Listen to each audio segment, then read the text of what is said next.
At my graduation party, my aunt laughed. This degree won't get you anywhere like your cousins. If you're just tuning in, please don't forget to hit the subscribe button and turn on the notification bell so you never miss an update on this story. Trust me, you won't want to miss what happens next. The smell of her grandmother's peach cobbler filled the backyard as graduation caps dotted the lawn like fallen stars. The humid evening air carried laughter and the distant sound of Uncle Roman's old-school playlist. She adjusted her burgundy cap one more time, savoring the weight of the tassel that represented 4 years of sleepless nights and sacrifice. Her mother, Patricia, beamed from across the yard, phone in hand, capturing every moment. "Come here, baby girl. Let me get another picture of you with that beautiful diploma." The pride in her voice made everything worth it. The ramen dinners, the part-time jobs, the nights spent studying in the library until security kicked her out. Zoe Allison had done it. First in her family to graduate college with a degree in environmental science. The achievement felt surreal as relatives she hadn't seen in years gathered around, offering congratulations and posing for endless photos. Her younger brother Jamal kept bragging to anyone who'd listen about his genius sister. But then Aunt Vivian arrived fashionably late, her designer heels clicking against the concrete patio like a countdown to disaster. She swept through the crowd with her usual air of superiority, her eyes immediately finding Zoe. That familiar smirk played across her glossy lips as she approached, champagne flute already in hand. "Well, well," Aunt Vivian's voice cut through the celebration like a blade, her laugh sharp and condescending. "Look at our little graduate. Though I have to say, this degree won't get you anywhere like your cousin Xavier's MBA from Wharton." The backyard fell silent. Zoe's hand tightened around her diploma, the gold seal suddenly feeling meaningless. In one cruel sentence, her aunt had managed to dim the brightest moment of her life, leaving her standing there wondering if her dreams were just elaborate delusions. The silence stretched like a taut wire ready to snap. Zoe felt every eye in the backyard boring into her, waiting for her response. Her throat constricted as memories of countless family gatherings flooded back. Gatherings where Aunt Vivian had always found ways to elevate her son Xavier while diminishing everyone else's achievements. "Vivian, that's enough." Patricia stepped forward, her protective instincts flaring. But the damage was already spreading like poison through the celebration. Aunt Vivian waved dismissively, her diamond bracelet catching the string lights. "I'm just being realistic, Patricia. Xavier is already making 6 figures at his consulting firm. Environmental science." She laughed again, the sound grating against Zoe's ears. "What's she going to do, hug trees for a living?" Cousin Xavier shifted uncomfortably near the dessert table, his designer suit suddenly seeming like armor he wished he could shed. He'd grown up under his mother's relentless pressure to be perfect, to be the family's golden child. His success came at the cost of genuine relationships, including with Zoe, who he'd once been close to. Zoe's best friend Amber, who'd been helping serve drinks, moved closer. She could see the hurt building in Zoe's eyes, the way her shoulders began to curve inward. Amber had witnessed too many of these family dynamics over the years, had seen how Aunt Vivian's words could slice through confidence like a hot knife through butter. "Actually," Zoe found her voice, though it trembled slightly, "environmental science is one of the fastest growing fields. Climate change isn't going anywhere." Aunt Vivian's eyebrow arched. "Oh, sweetie, you're going to save the world? How noble. But nobility doesn't pay the bills." The words hit their mark perfectly. Zoe's parents had already struggled financially to support her education, and everyone knew it. The party continued around them, but the atmosphere had shifted. Conversations became forced, smiles more brittle. Zoe retreated to the kitchen, ostensibly to help with cleanup, but really to escape the suffocating weight of her aunt's judgment. Amber followed, finding her friend gripping the edge of the sink, knuckles white. "Don't let her get to you, Kay. You know she's just what? Right." Zoe's voice cracked. "Maybe she is right. Maybe I wasted 4 years studying something that won't matter." Through the window, they watched Aunt Vivian holding court, gesturing dramatically as she regaled relatives with stories of Xavier's latest promotion. What none of them knew was that Xavier had been secretly funding his lifestyle with credit cards, drowning in debt despite his impressive salary. The pressure to maintain the image his mother had crafted was slowly destroying him.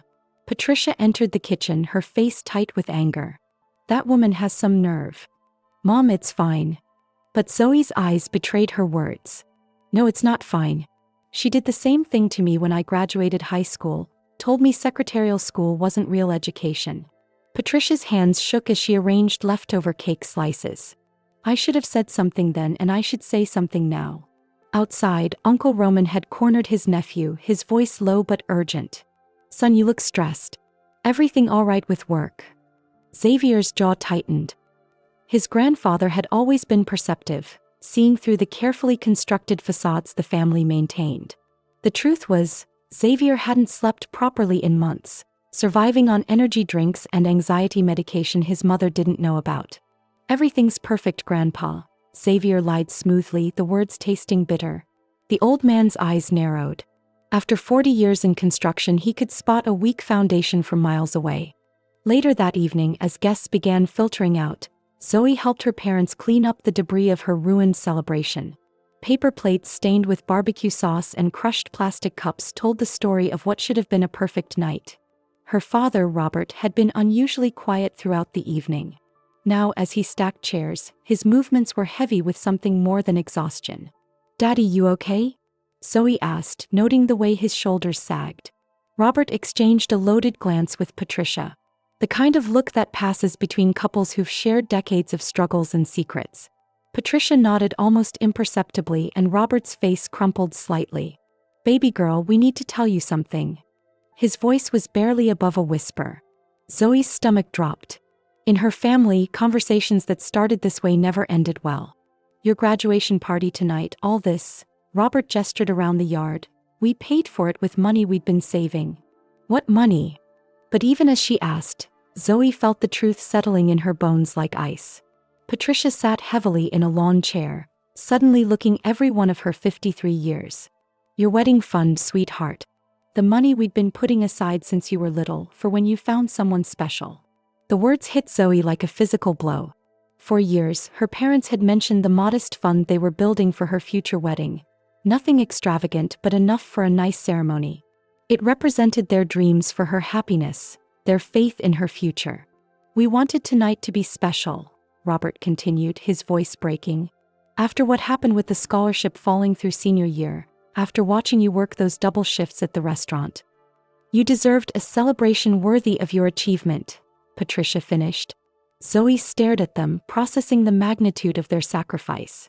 The next morning arrived gray and oppressive, matching Zoe's mood perfectly.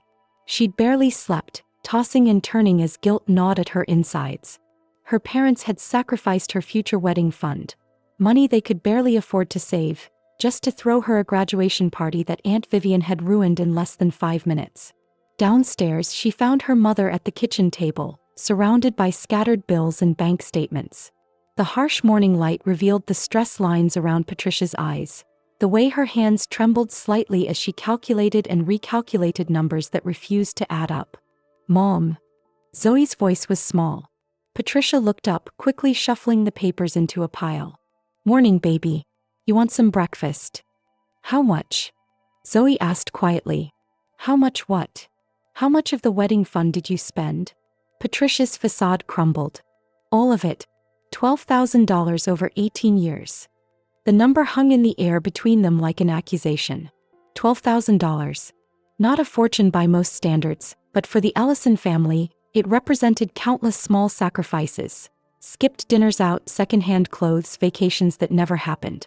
It was love measured in dollar bills stuffed into an old coffee can, then later transferred to a savings account that had watched inflation slowly erode its buying power. I need to find a job, Zoe said, determination replacing guilt. A real job that pays real money. Honey, you just graduated yesterday. Aunt Vivian was right about one thing. I need to prove this degree means something. What Zoe didn't know was that across town, Xavier was sitting in his luxury apartment, staring at credit card statements that painted a very different picture of success. His minimum payments alone exceeded what most people earned in a week. The Wharton MBA his mother bragged about had come with a 6-figure price tag, and the lifestyle expected of a successful consultant had buried him in debt. 3 weeks later, Zoe's optimism had curdled into something bitter and desperate. Her laptop screen displayed another rejection email, the 14th this month. Each, thank you for your interest, but felt like a small death, confirming her worst fears about her chosen field. Environmental consulting firms wanted 3 years of experience for entry-level positions. Government agencies moved slower than glaciers, their application processes lost in bureaucratic mazes. Nonprofits offered internships that paid in valuable experience and good intentions, neither of which helped with her parents' mounting bills. Amber found her at their usual coffee shop, hunched over her laptop like a woman possessed.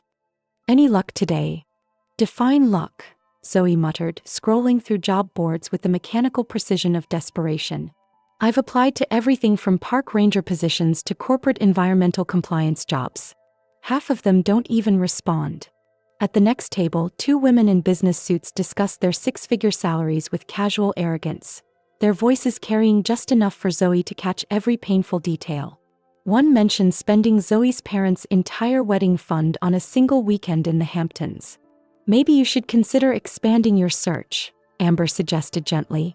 "There might be related fields that—" "Related fields?" Zoe's voice rose. "You mean give up on everything I studied for? Prove Aunt Vivian right." Meanwhile, Xavier was experiencing his own kind of hell.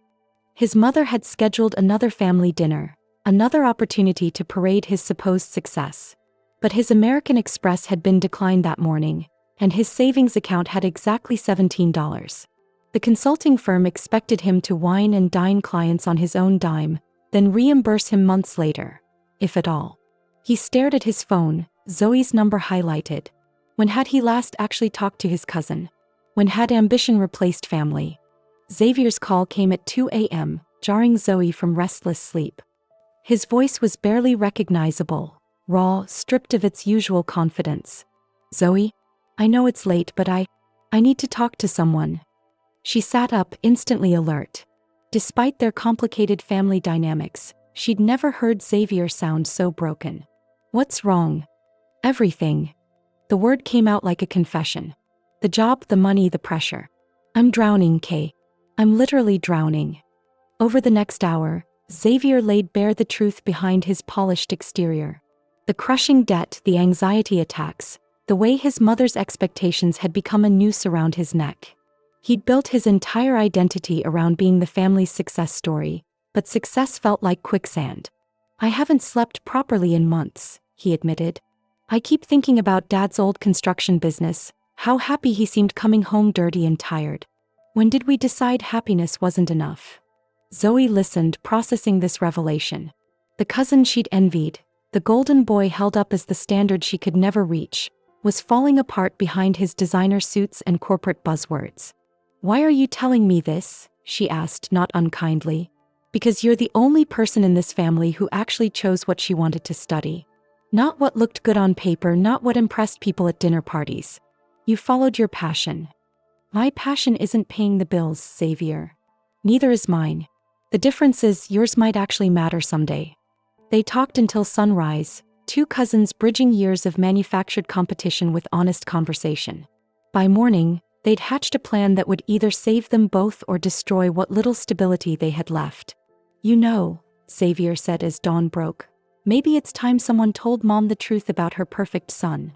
Sunday dinner at Aunt Vivian's house was a carefully orchestrated performance, complete with bone china, cloth napkins, and an atmosphere thick with unspoken expectations.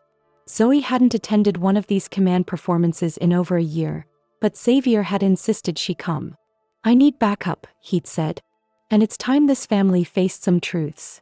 Aunt Vivian greeted them with her usual theatrical flair, immediately launching into stories about Xavier's latest accomplishments, while barely acknowledging Zoe's presence. The dining room table groaned under the weight of her aunt's attempts to impress. Imported cheeses, expensive wines, dishes with names Zoe couldn't pronounce. "Xavier was just telling me about the new client he landed," Vivian gushed, refilling his wine glass. 7 figures, can you imagine?" Zoe caught Xavier's eye across the table. His face was pale, jaw clenched so tight she worried his teeth might crack. This was it, the moment of truth they'd planned. "Mom," Xavier's voice cut through her monologue like a blade. "Stop." "Stop what, honey?" But something in his tone made Vivian's smile falter. "Stop lying. Stop making up stories. Stop turning my life into your personal fantasy." Xavier set down his wine glass with deliberate control. I didn't land a 7-figure client. I got fired last week. The silence that followed was deafening. Vivian's face went through a series of micro-expressions: confusion, denial, anger, and finally, something that looked almost like fear. Xavier, what are you talking about? This isn't funny. I'm $60,000 in debt, Mom. My apartment is 3 months behind on rent. I've been living on credit cards for 2 years, trying to maintain this image you created. Vivian looked around the table desperately, as if searching for someone to tell her this was all an elaborate joke. But your MBA? My MBA is worthless if I can't afford to eat. The explosion that followed Xavier's revelation was nuclear in its devastation. Aunt Vivian's carefully constructed world crumbled in real time, her face cycling through every stage of grief within minutes. She accused Xavier of lying, of being dramatic, of trying to hurt her deliberately. I sacrificed everything for your education, she screamed, her voice echoing off the dining room walls. I worked double shifts, I borrowed money, You sacrificed for your own ego, Xavier shot back, his voice steady despite the chaos. You wanted bragging rights, not a happy son. Patricia and Robert sat frozen, watching decades of family dysfunction finally explode into the open. Uncle Roman looked gray, his weathered hands trembling slightly as he processed his wife's manic denial. And you? Vivian whirled on Zoe, her mascara beginning to streak. This is your fault. You put these ideas in his head. My fault. Zoe stood up, her own anger finally breaking free. I didn't create your debt, Aunt Vivian. I didn't force Xavier to lie about his life. And I certainly didn't ask you to spend the last 20 years making me feel worthless. I never. At my graduation party, you stood in my parents' backyard, their house, their celebration, and told me my degree was meaningless. You've been doing it my whole life. Every holiday, every family gathering, some comment about how I'm not good enough, not successful enough, not enough, period. Vivian's mouth opened and closed like a fish gasping for air. But you know what? Zoe continued, her voice growing stronger. I'd rather struggle with a degree I'm passionate about than succeed at something that's slowly killing me. At least when I look in the mirror, I recognize the person staring back. Xavier stood beside his cousin, solidarity replacing years of manufactured competition. We're leaving, he announced. And we're not coming back until you can treat us like human beings instead of trophies for your shelf. The weeks following the family explosion were simultaneously liberating and terrifying.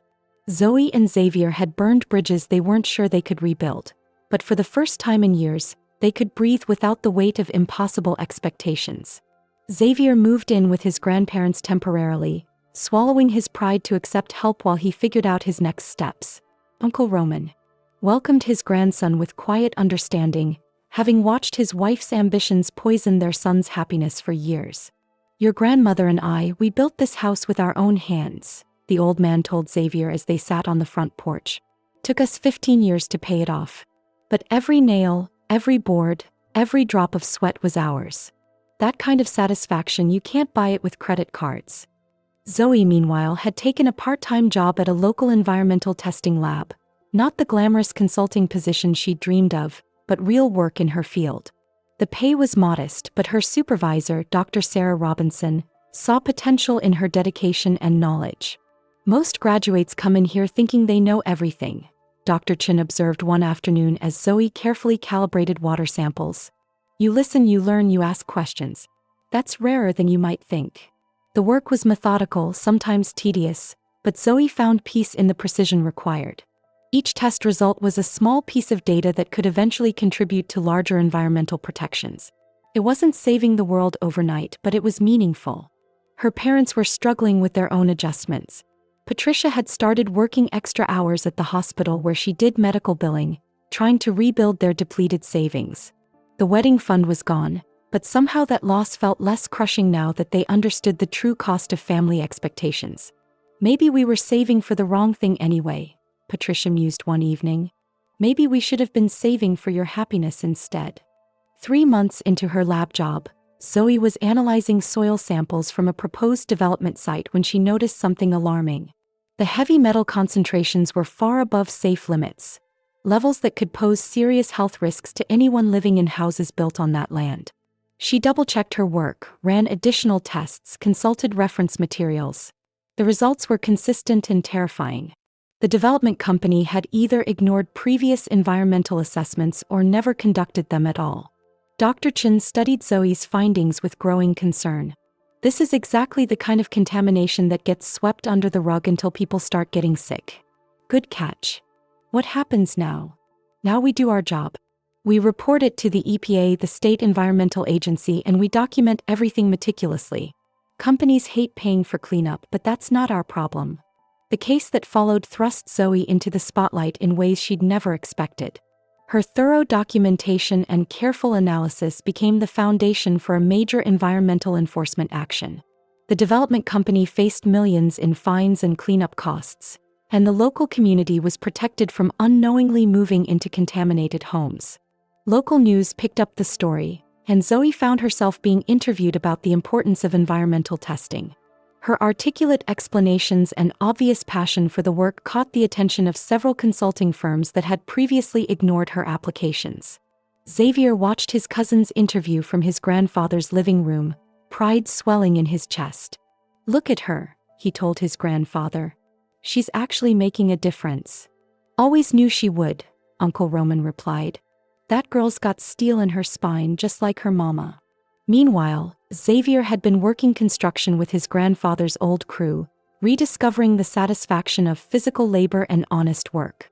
His hands were calloused now, his bank account modest but stable.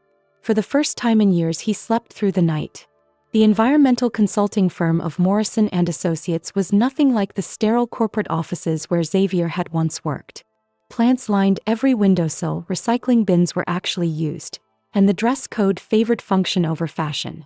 When they offered Zoe a position as a junior environmental consultant, she felt like she was stepping into the future she'd always imagined.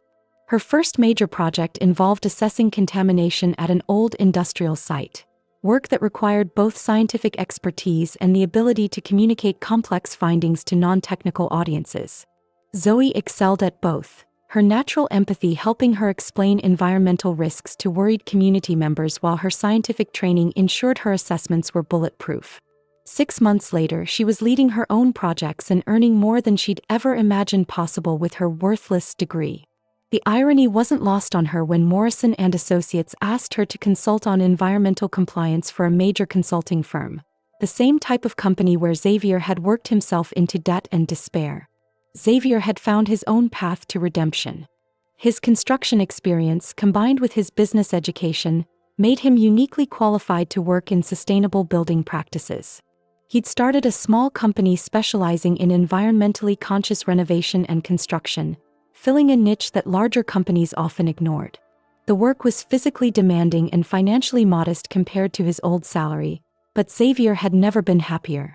His clients appreciated his attention to detail and genuine commitment to reducing environmental impact.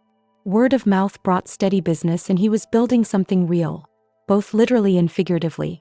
One evening, as they celebrated landing their respective new jobs, Zoe and Xavier sat in her parents' backyard, the same space where Aunt Vivian had tried to crush her dreams. "Think she knows?" Xavier asked, gesturing toward his mother's house across town. "Does it matter?" Zoe replied, "We know. That's enough." They'd both learned that success couldn't be measured by other people's expectations or bank account balances. Real achievement was waking up excited about your work, sleeping soundly at night, and looking in the mirror without shame. The invitation arrived on expensive cardstock, the kind Aunt Vivian had always favored for important occasions. Xavier's wedding announcement was elegant but simple, reflecting the man he'd become rather than the image he'd once maintained. Zoe studied the invitation with mixed emotions. Xavier was marrying Jennifer, a teacher he'd met through his construction work. A woman who loved him for who he truly was, not who his mother wanted him to be. The wedding would be small, held in Uncle Roman's backyard under the oak trees he'd planted 40 years ago. "You going?" Patricia asked, noting her daughter's expression. "I think so. Xavier deserves support from family who actually cares about his happiness." The wedding day dawned crisp and clear, autumn painting the neighborhood in shades of gold and red. Zoe arrived early to help with setup, finding Xavier in his grandfather's garage, adjusting his tie in a cracked mirror. You clean up nice, construction boy, she teased. You think Jennifer will approve? Xavier, that woman has seen you covered in sawdust and paint fumes. I think you're safe. They worked together to transform the backyard into a wedding venue. Simple but beautiful, reflecting the couple's values rather than trying to impress anyone. White lights strung between trees, wild flowers in mason jars, mismatched chairs that somehow created perfect harmony. Aunt Vivian arrived just as the ceremony began, her face carefully composed but her eyes uncertain. She'd lost weight, Zoe noticed, and the designer clothes couldn't quite hide the toll the past year had taken. Uncle Roman had set boundaries after the family explosion. No more performance dinners, no more financial support for maintaining facades, no more tolerance for emotional manipulation. The ceremony was perfect in its imperfection. Jennifer's maid of honor tripped slightly walking down the aisle, Xavier's voice cracked when he said his vows, and the reception ran out of cake before everyone had been served. But love filled every moment, authentic and uncompromising. As the evening wound down, Aunt Vivian approached Zoe hesitantly. Your environmental work, she began awkwardly. I saw the article in the paper. About the contaminated development site. Zoe waited, unsure where this conversation was heading. I was wrong, Vivian continued, the words seeming to physically pain her. About your degree. About what matters. I've spent so many years worried about what other people thought that I forgot to care about what made my own family happy. It wasn't a complete apology, but it was a beginning.